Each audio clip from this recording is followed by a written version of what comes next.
Himama Mary gintatawag hiya nga Ark of the Covenant. Arko, arkuhan din sa aran.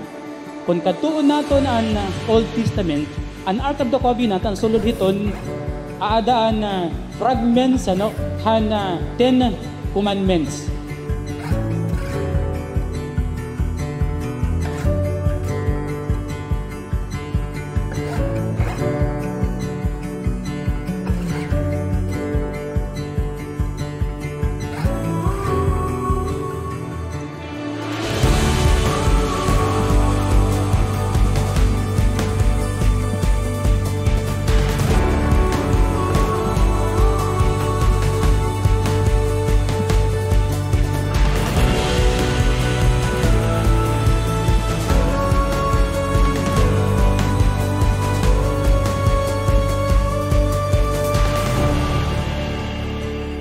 Tinuod gud nga ang pag-ampo may gahom.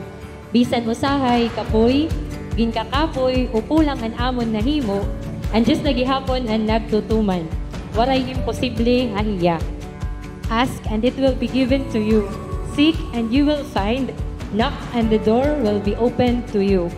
Damo nga salamat kan Lord, pinahagi kan Mama Mary, and Berhen Maria de las Flores, han mga grasya, kaawon nakarawat, ngan kakarawaton pa.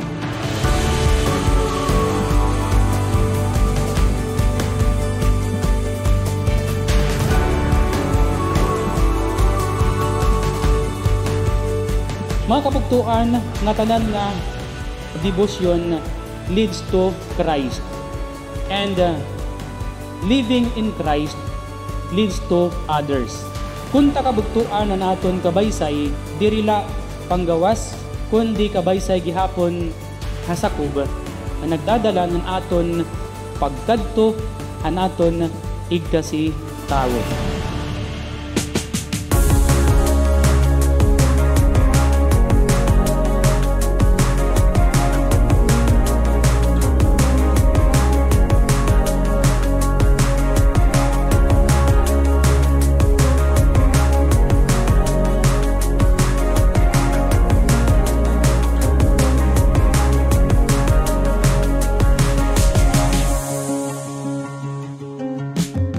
Hini nga espesyal nga okasyon ng Flores de Mayo, kami, ang Ismero Sisters, kaupod ang amon bugos nga pamilya, nagpapasalamat din bugos nga kasing-kasing nga tanan nga nabulig, nagpadayon pag-ampo ug waray kabuhol hanira mga suporta.